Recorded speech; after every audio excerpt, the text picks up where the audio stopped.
أعوذ بالله من الشيطان اللعين الرجيم.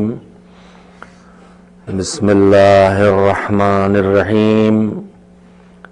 الحمد لله رب العالمين والعاقبة للمتقين والجنة للمؤمنين والنار للملحدين، والصلاة والسلام على سيد الأنبياء والمرسلين سيدنا ونبينا والشفيعنا أبي القاسم محمد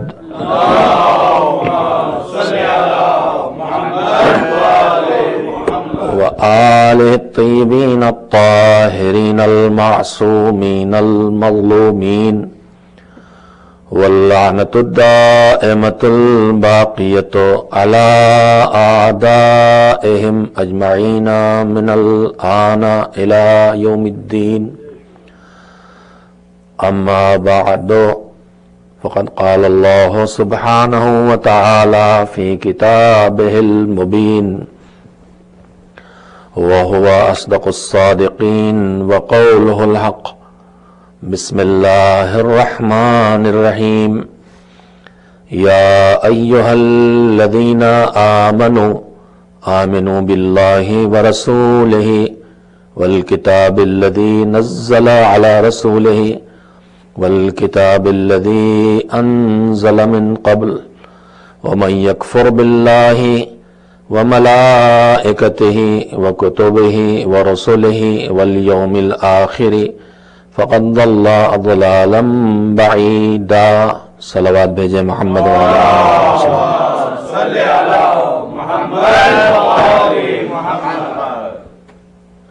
سورہ نساء میں پروردگار عالم نے ایمان والوں سے خطاب کرتے ہوئے انہیں ایمان لانے کا حکم دیا ہے. اے ایمان والو، ایمان لاؤ اللہ پر، اس کے رسول پر، اس کتاب پر جو اللہ نے آخری پیغمبر پر نازل کی ہے.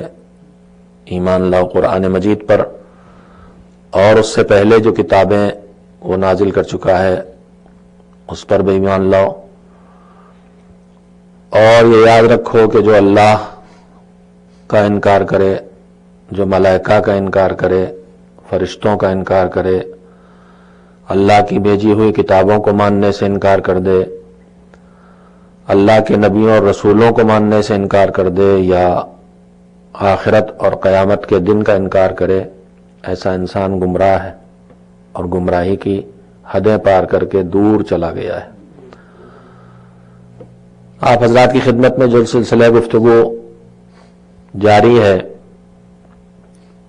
اس میں پیش نظر قرآن مجید کے اس خصوصی حکم کو رکھا گیا ہے جس میں اللہ ایمان والوں ہی سے ایمان لانے کی بات کر رہا ہے. ایمان والو ایمان لاؤ، یعنی جتنا ایمان ہونا چاہیے ایمان کو اس منزل تک پہنچاؤ، اور جیسا ایمان ہونا چاہیے اپنے ایمان کو اس مرحلے تک لاؤ.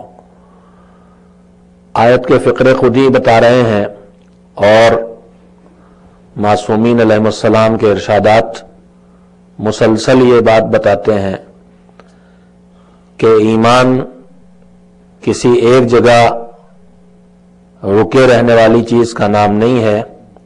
ایمان بڑھتا بھی ہے، ایمان گھٹتا بھی ہے، اور الگ الگ انسانوں میں ایمان کے الگ الگ منزلیں ہو سکتی ہیں، بلکہ ایک ہی انسان کی زندگی میں ایک درجہ حرارت کی طرح ہے، جیسے ہماری باڈی کا ٹمپریچر ہے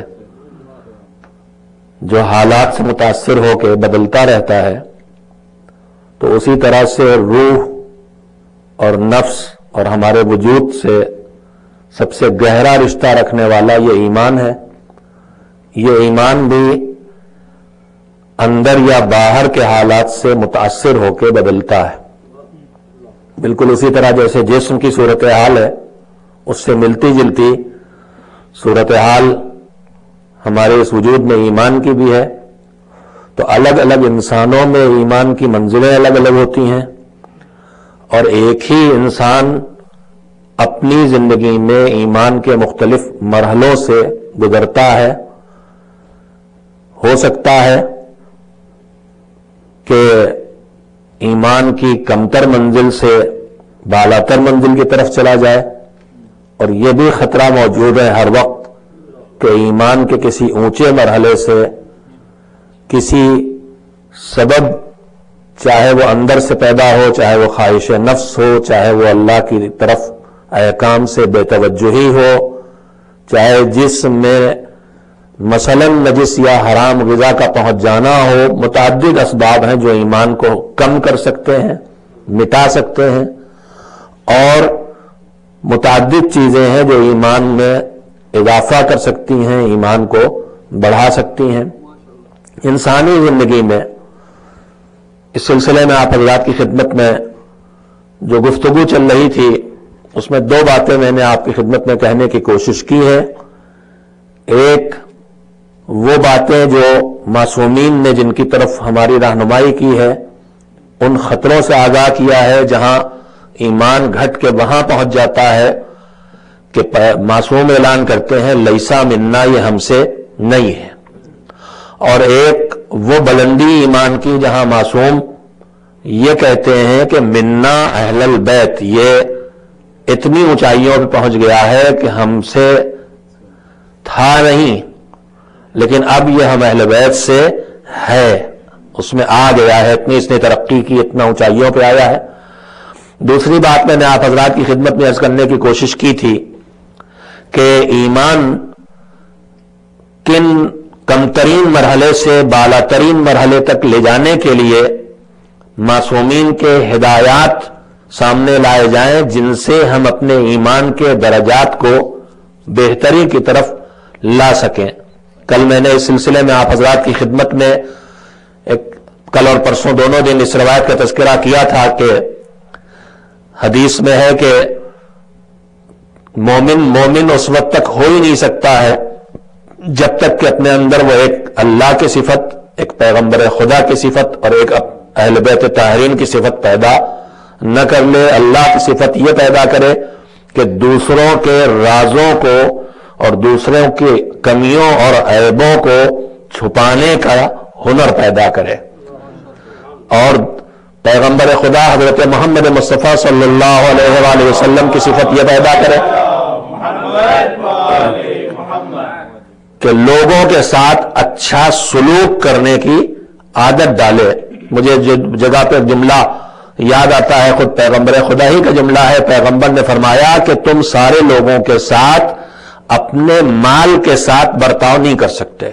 ہر جگہ ہم چاہیں کہ اپنے مال سے اس کے ساتھ اچھا برتاؤ کریں، کسی کی مدد کریں، کسی کو کھانا کھلائیں، کسی کو تعلیم دلائیں، کر سکتے ہیں جس حد تک کر سکتے ہیں، لیکن سب کے ساتھ نہیں کر سکتے۔ پیغمبر نے ایک ایسی چیز بتائی ہے، ایک ایسی روش انسانی کہ جس کو ہمیشہ آدمی کر سکتا۔ پیغمبر نے فرمایا کہ تم اپنے مال کے ساتھ لوگوں کے ساتھ اچھا برتاؤ ہمیشہ نہیں کر سکتے۔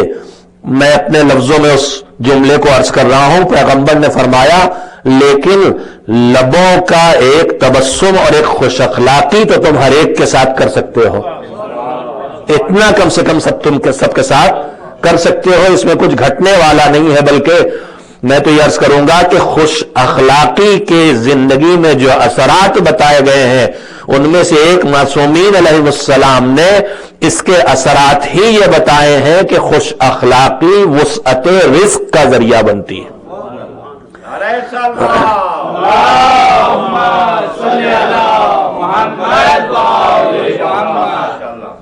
اس کے بعد تیسری صفت اور تیسرا ہنر جو معصومین نے بتایا کہ جس کے بغیر مومن نہیں ہو سکتا، میں اسے صرف دوہرا رہا ہوں کہ مصیبتیں ہر زندگی، اس سے کل میں نے اس پہ تفصیلی گفتگو کی ہے، مصیبتوں سے کوئی زندگی خالی ہونے والی نہیں، اور مومن کی زندگی میں دوسری زندگیوں سے زیادہ مسائل اور مشکلات ہیں۔ میں ایک جملے میں چھوٹے سے آپ سے کہہ دینا چاہتا ہوں، جو مومن نہیں اس کی زندگی کتنی بڑی ہے؟ کیا مومن اور غیر مومن کی زندگی برابر ہے دونوں کی نگاہوں میں؟ غیر مومن کی زندگی تو اتنے دن کی ہے جتنے دن وہ دنیا میں ہے، اس کے بعد وہ خود اپنی زندگی کا قائل نہیں ہے۔ لیکن مومن کی زندگی تو اتنی سی نہیں ہے، مومن خود قائل ہے کہ میری ایک زندگی یہ ہے، ایک اس کے بعد والی زندگی ہے۔ تو مومن کافر کی زندگی میں جو اگلی زندگی کا قائل ہی نہیں ہے، چھوٹی زندگی ہے تو کم مسائل ہوں گے. مومن کی زندگی میں زیادہ مسائل ہونا ہی چاہیے، اس لیے اس کی زندگی بڑی ہے تو بڑی زندگی کے بڑے مسائل بھی ہونا چاہیے. تو زندگی مسائل سے دو چار ہوگی، لیکن ان مسائل میں مومن تب تک نہیں ہو سکتا جب تک کہ ان مسائب اور ان مشکلات میں اہل بیت سے ایک عادت نہ سیکھے. وَالصَّبْرُ فِي الضَّرَّاءِ صبر کرے. کہاں کرے؟ مشکلات میں. وَالْبَأْسَاءِ فِي الضَّرَّاءِ وَالْبَأْسَاءِ مشکلات میں اور تنگیوں میں. جب تنگیوں کا شکار ہو، جب نقصانات کا شکار ہو، جب مشکلات کا شکار ہو تو مالک سے فریاد کرنے کے بجائے اس کو برداشت کرے. جب تک یہ ہنر اپنے اندر آدمی پیدا نہیں کرے گا مومن نہیں ہو سکتا. میرے عزیزوں، آج آپ کی خدمت میں جس گفتگو کے لیے حاضر ہوا ہوں، ایمان کے جو اثرات ہماری زندگی میں ہیں. میں نے عرض کیا تھا کہ مومن کے مقابلے میں، کافر کے مقابلے میں مومن کو زیادہ مسائل درکار ہیں، زیادہ مسائل کو اس کو سامنے رکھ کے اپنی زندگی بسر کرنا ہے. کافر کو کیا مسئلہ ہے؟ جو جی چاہے کرے. مومن کو مسئلہ ہے ہمیں اللہ کی بارگاہ میں جانا ہے، لہذا جو جی چاہے کرے نہیں، اس کو رضا کو سامنے رکھ کے زندگی بسر کرنا ہے. کافر کے دماغ میں تصور ہی نہیں ہے قبر میں حساب و کتاب ہونا ہمارے سامنے ہے، تو ہمیں یہ خیال رکھ کے جینا ہے. تو میرے عزیزوں، کافر کو آخرت کا خیال ہی نہیں ہے. اسے کون سی فکر ہے کہ وہاں گھر کیسا بنا ہے؟ اسے خالی ایک گھر بنانے کی فکر ہے اس دنیا میں. مومن کو تو 2 گھروں کی فکر ہے، اس دنیا میں بھی اچھا گھر بنے، اس آخرت میں بھی اچھا گھر بنے. اسے خالی یہاں کے کھانے پینے کی فکر ہے، ہمیں وہاں کی بھی فکر ہے. یہاں محنت مشقت اس طرح سے ہو جائے کہ یہاں بھی نعمتیں ملتی رہیں اور یہی نعمتیں وہاں بھی منتقل ہوتی رہیں. تو زندگی مومن کے مسائل تو اپنی جگہ زیادہ ہیں ہی، لیکن ایمان کے ذریعے جو نعمتیں مومن کی زندگی میں آتی ہیں، جو راحتیں آتی ہیں جن سے غیر مومن محروم ہے، ان میں سے ایک دو کا تذکرہ قرآن مجید کے سہارے میں آپ کی خدمت میں کر چکا ہوں. کل میں نے عرض کیا تھا جنگ احد میں پروردگار عالم نے احد کی شکست کے بعد، احد کی جنگ کی لڑائی کی تکلیفوں کے بعد، شہادتوں کے بعد، زخموں کے بعد، لٹنے کے بعد، تھکے ہوئے ہارے ہوئے نفسیات کے ٹوٹے ہوئے مسلمانوں کو سہارا کیا دیا تھا. تکلیف تم نے بھی اٹھائی ہے، تکلیف انہوں نے بھی اٹھائی ہے، لیکن تم دونوں میں ایک فرق ہے. ترجمنا من اللہ ما لا یرجون. تم ان تکلیفوں کو اٹھا کے اپنے مالک سے وہ پانے کی امید لگائے ہو جن کی انہیں کوئی امید نہیں ہے. سارے مشکلات کے باوجود مومن کے لیے بہت بڑا سہارا ہے کہ یہاں تکلیف ہے، یہاں مشکل ہے، لیکن وہاں اللہ دے گا. اور وہی نہیں، یہی کب بدل دے گا. یہاں کے مشکلات کس لمحے بدل جائیں گے ہمیں کیا معلوم. ہر لمحے اس سے امید انسان لگائے ہوئے. آج اسی گفتگو سے مربوط ایک بات آپ سے جتنا وقت لوں گا، چند منٹ کہنے جا رہا تھا، لیکن ہو سکتا ہے کہ منٹ سے بعد آگے بڑھ جائے. ایک صلوات بھیج لیے تاکہ اعتدال کے ساتھ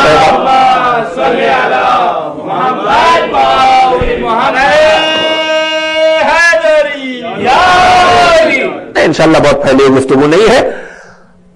چند حضرات تشریف فرما ہے، لیکن آپ سب ماشاءاللہ سے متوجہ رہتے ہیں، اس لیے میں اپنی گزارش کو آپ کے سامنے رکھتا رہتا ہوں. میرے عزیزوں، اس دنیا میں بہت سے جو تجربے ہم نے کیے ہیں اور جو اللہ نے اس دنیا کی زندگی کا نظام بنایا، سسٹم بنایا، اس میں سے ایک حقیقت، ایک سچائی یہ بھی ہے کہ یہاں ہم جو کچھ بھی حاصل کرنا چاہتے ہیں، جو ہماری زندگی کی ضرورتیں ہیں، جو آخرت کی ضرورتیں، جو کچھ چاہیں، چھوٹی سے چھوٹی چیز سے لے کے ایک گھونٹ پانی سے لے کے اور بڑی سے بڑی چیز تک، جو کچھ ہم حاصل کرنا چاہتے ہیں، ہمارا جو بھی مقصد ہوتا ہے، جو بھی ہمارا نشانہ ہوتا ہے، اس تک پہنچنے کے لیے ہمیں بیچ میں کچھ نہ کچھ ذریعے اور اسباب تلاش کرنا ہوتے ہیں اس تک پہنچنے کے لیے. مثال کے طور پر ٹھنڈک لگ رہی ہے، گرمی چاہیے مجھے، تو آپ ٹھنڈک سے گرمی تک پہنچنے کے لیے ہمیں کچھ نہ کچھ تو کرنا ہی پڑے گا. باہر کھڑے ہیں، وہاں ٹھنڈک ہے تو چل کے اندر آئیں جہاں گرمی مل جائے گی. پوری زندگی میں اگر آپ نگاہ ڈالیں تو یہ نظام ہر جگہ دکھائی دے گا کہ کچھ بھی پانے کے لیے ایک ذریعہ درکار ہوتا ہے، ایک وسیلہ درکار ہوتا ہے، ایک اس کا کوئی نہ کوئی سبب تلاش کرنا پڑتا ہے. پیاس لگتی ہے، پیاس کب بجھے گی؟ جب پینے والی کوئی چیز ملے گی، پانی ملے، دودھ ملے، جو پینے والی چیز جو پیاس بجھانے والی، جن میں سب سے پہلے پانی ہے. پیاس لگی ہے تو پیاس بجھانے کے لیے پانی پینا پڑے گا, ایسے نہیں بجھ جائے گی پیاس.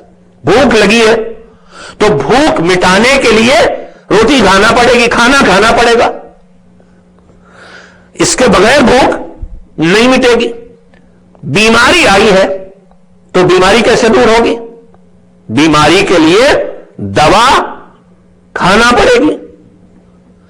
تو پوری زندگی میں جو کچھ ہم حاصل کرنا چاہتے ہیں اس تک پہنچنے کا کوئی نہ کوئی ذریعہ, کوئی نہ کوئی وسیلہ ہے جو اللہ نے بنایا. یہ پورا نظام اس کا بنایا ہوا. بھوک مٹانا ہے کھانا کھاؤ, پیاس بجھانا ہے پانی پیو, بیماری کا علاج کرنا ہے دوا کھاؤ. ان ذریعوں اور ان وسیلوں کو ذرا علمی زبان میں اسباب کہا جاتا ہے. سب صاحبان علم تشریف فرما ہے. سبب اس شے کو کہتے ہیں جس کا کوئی پکا نتیجہ سامنے آئے. میں بالکل ایک آسان سی میں بات کر رہا ہوں, ایک فلسفی گفتگو اصل میں یہ ہے. یہ دنیا اسباب ہے, یعنی یہاں بغیر ذریعے بغیر وسیلے ڈائریکٹ آدمی کہیں تک, اور پورا نظام اللہ نے اسی بنایا ہے. دنیا ہی نظام اسباب نہیں ہے, آخرت بھی نظام اسباب ہے. نیکی کریں گے تو جنت ملے گی. وسیلے کے بغیر وہاں بھی ڈائریکٹ نہیں پہنچتا کوئی. اسباب و وسائل کی دنیا ہے. پوری دنیا, پوری زندگی جو ہے وہ اسباب و وسائل کی زندگی. آپ کو چل کے آنا ہے تو گاڑی, سواری, بس, پیر کچھ تو چلانا پڑیں گے تب پہنچیں گے یہاں. تو یہ دنیا اسباب و وسائل کی دنیا ہے. سبب اس کا پلورل ہے, سنگولر ہے, واحد ہے, اور اسباب اس کی جمع ہے. ایک دو نوجوان بیٹھے میں ان کے لیے اتنی سی وضاحت کر رہا ہوں کہ سبب کی جمع ہے اسباب.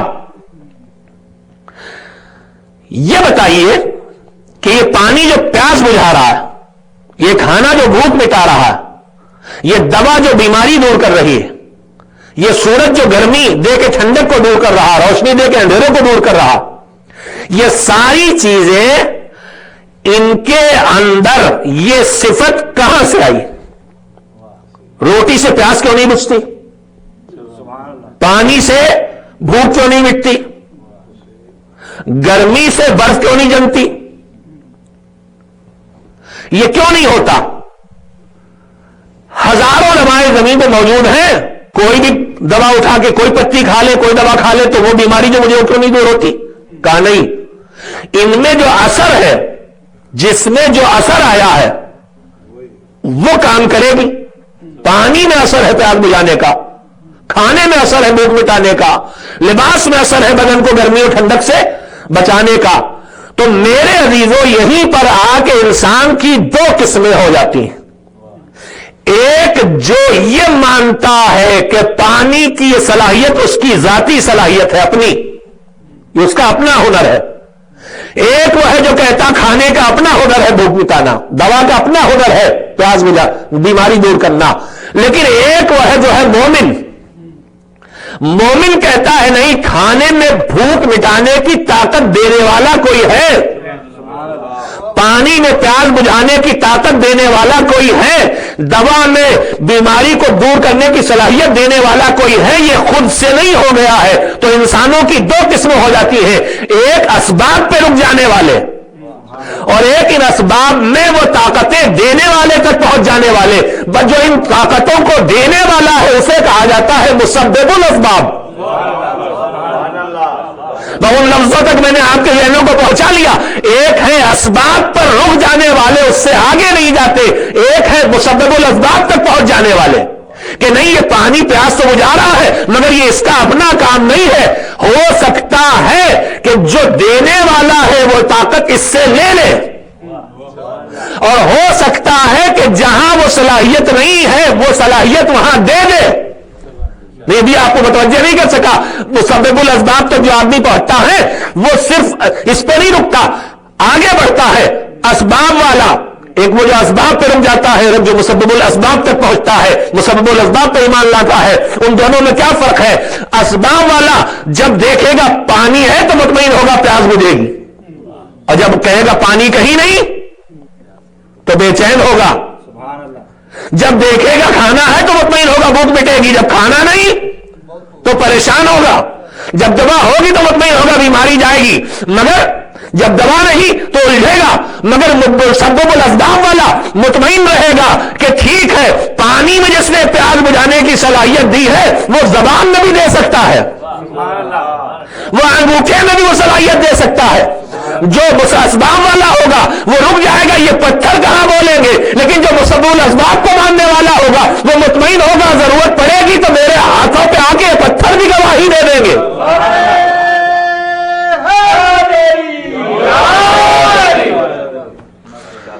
جو صرف اسباب پہ رکنے والا ہوگا وہ دریائے نیل کے کنارے جا کے کھڑا ہوگا، پیچھے سے لشکر آ رہا ہوگا تو ادھر سے پورا آواز دیں گے انا لمدرکون، ہم تو پکڑے گئے، ہم تو پکڑے گئے۔ لیکن جو مسبب الاسباب پہ نگاہ رکھنے والا ہوگا وہ کہے گا انا مایا ربی سیہدین، نہیں نہیں گھبرا نہیں، پکڑے نہیں جائیں گے، رب ہے جو راستہ دے گا۔ کیسے راستہ دے گا؟ جو اسباب پہ نگاہ رکھ رہا ہے وہ کہہ رہا ہے یہ دریا بہنے کا کام کرتا ہے، یہ تو بہتا رہے گا، یہ رکے گا نہیں، راستہ کیسے بنے گا؟ جو مسبب الاسباب والا ہے وہ بھروسہ کرے گا، ادھر سے آواز آئے گی تم اپنا عصا رکھو، ہم بہتے دریا کو روک دیں گے۔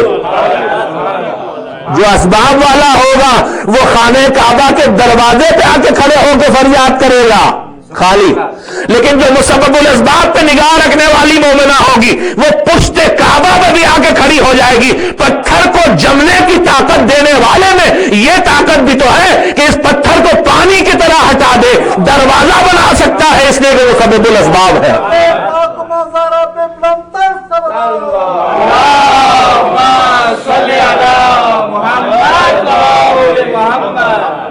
تو ایک طرف ہے وہ جو اسباب پہ جا کے رک جاتا ہے، اسباب و وسائل کو اپنی انتہا سمجھ لیتا، اور ایک وہ ہے جو مسبب الاسباب تک پہنچ جاتا ہے۔ ان دونوں کے زندگی میں جو ان نظریات کے فاصلے کے نتیجے میں زندگی میں جو فاصلے پیدا ہوتے ہیں ان کو محسوس کریں۔ ایمان کی جتنی مضبوطی پیدا ہوگی، آدمی جتنا مسبب الاسباب تک پہنچ سکے گا۔ اب انسانی زندگی میں دو ہی صورتیں ہوتی ہیں، ایک اسباب و وسائل کے ساتھ زندگی، جو چاہیے وہ سب ہے، روٹی روزی، کھانا پانی، مکان، عزت، گاڑی، ہر چیز اسباب و وسائل کی کثرت۔ ایک طبقہ، بڑا طبقہ ہے جس کے پاس اسباب و وسائل موجود ہیں۔ انسانی زندگی میں وہ بھی ہے جہاں اسباب و وسائل گھٹنا شروع ہوتے ہیں، کم ہونا شروع ہو جاتے ہیں، محرومی شروع ہو جاتی۔ تو جب اسباب و وسائل ہی پہ رک جائے گا انسان تو ان دونوں حالتوں میں دو بڑی بیماریوں کا شکار ہوگا، دونوں نفسیاتی بیماریاں، دونوں خطرناک بیماریاں۔ جب دیکھتا ہے کہ بس یہی چیزیں ہیں جو ہیں، اس سے آگے کچھ نہیں، تو جب وہ کثرت سے اس کے پاس اسباب و وسائل فراہم ہو، مال کی فراوانی، طاقت بے حساب، حکومت پہ قبضہ، افراد ساتھ، جتنے دنیا کے اسباب و وسائل موجود ہیں وہ سب ہیں، تو اس سے ایک بیماری پیدا ہوتی ہے جس کا نام ہے غرور۔ اور جب غرور آتا ہے تو انسان کو فرعون بناتا ہے، نمرود بناتا ہے، صدام بناتا ہے۔ اور جب یہ غرور آتا ہے تو آدمی لاکھ سمجھے کہ ہم بڑے ہو گئے، مگر یہ غرور آخر میں ہلاکتوں تک لے جاتا ہے۔ غرور کی انتہا آخر میں جا کے کہیں نہ کہیں تباہی اور ہلاکت پہ ہوتی ہے۔ تو جو اسباب و وسائل پہ رک جاتا ہے، جب کثرت ہوتی ہے اسباب و وسائل کی، تو وہ غرور کا شکار ہو کے فرعونیت کے راستے پہ چل پڑتا ہے جو ہلاکت اور تباہی ہے۔ اور جب اسباب و وسائل آدمی سے چھن جاتے ہیں اور وہ اسباب و وسائل ہی کو سب کچھ سمجھتا ہے، تب بھی وہ دوسری بیماری کا شکار ہوتا ہے جس کا نام ہے مایوسی۔ وسائل کی کثرت میں غرور، وسائل کی نابودی کی صورت میں مایوسی، غرور کی راہ پہ چل کے فرعونیت تک پہنچ کے ہلاکت تک آتا ہے، مایوسیوں کی راہ پہ چل کے خودکشی کر کے پھر تباہی تک آتا ہے۔ تو جو ذہن کو اسباب و وسائل پہ روک لے اس کی انتہا بہرحال ہلاکت پہ ہوتی ہے، چاہے راہ غرور سے جا کے ہلاکت تک پہنچائے، چاہے راہ ہلاکت سے، چاہے یہ راہ مایوسی سے ہلاکت تک پہنچائے، جو مسبب الاسباب پہ نگاہیں رکھتا ہے، کثرت کے عالم میں بھی غرور کا شکار نہیں ہوتا، جتنا نعمتیں بڑھتی جاتی ہے پھلدار درخت کی طرح جھکتا چلا جاتا ہے، شکر کے شدوں میں اضافہ ہوتا چلا جاتا ہے، نعمتوں میں بھی اضافہ ہوتا چلا جاتا ہے۔ ایک صلوات میں مل کر دیں،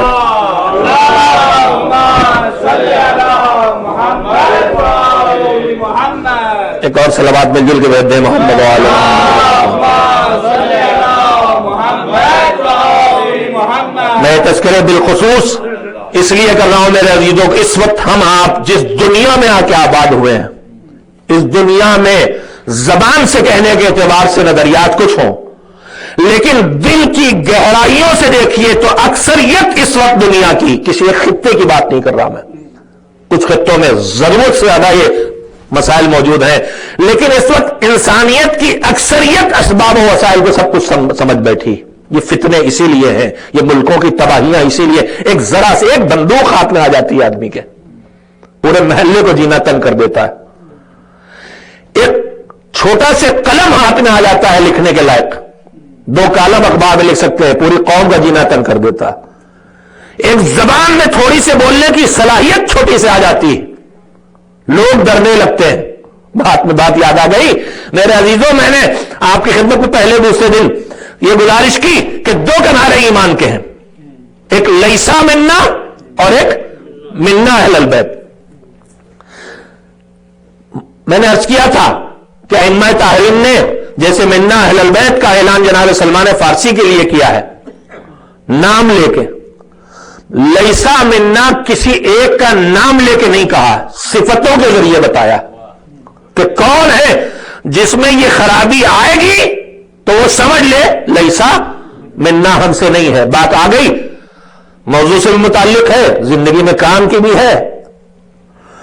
میرے عزیزوں، ہمارے درمیان جو انسان زندگی بسر کرتے ہیں ان کی 2 قسمیں، ہزاروں قسمیں، اس میں سے ایک قسم کچھ لوگ وہ ہوتے ہیں جن کو دیکھ کے ان کی عزت کرنے کا دل چاہتا ہے، جن سے دیکھ کے محبت لگتی ہے، تھوڑی دیر ساتھ رہے، پہلے تو چہرے ہی کچھ اثر ڈالتے ہیں، لیکن ایسے کون لوگ ہوتے ہیں جن سے محبت لگتی ہے، جن سے اچھا اثر پڑتا ہے، جن کا احترام کرنے کا دل چاہتا ہے، جو نیک، خوش اخلاق، کسی کے ستانے والے نہیں، ہر ایک کی تکلیف میں حاضر، ہر ایک کے کام آنے والے، مدد کرنے والے، زبان کے بھی نرم، اخلاق کے بھی نرم، ایک نیک انسان، سب کے کام آنے والا، سب کا احترام کرنے والا، عبادت گزار، اصولی۔ ایسے لوگ جب دکھائی دیتے ہیں، ایسے لوگ ہمارے معاشرے میں رہتے ہیں، ایسے لوگ جن کو دیکھ کے خود بخود ان کی عزت کرنے کو دل چاہتا ہے۔ لیکن ہمارے معاشرے میں کچھ ایسے لوگ بھی ہوتے ہیں کہ جن کی عزت کرنے کا دل نہیں چاہتا، مگر زبردستی ان کی عزت کرنا پڑتی۔ ہم آپ سب 2-4 ہیں، خدا نہ کرے ہمارے گھروں میں ہو، لیکن محلوں سے لے کے ملکوں تک، جن کا اندر سے نفرت محسوس ہوتی ہے لیکن ظاہراً ان کی عزت کرنے کا دل چاہتا ہے۔ قسمیں ہیں، میں نے ابھی نام لیا آپ کے سامنے۔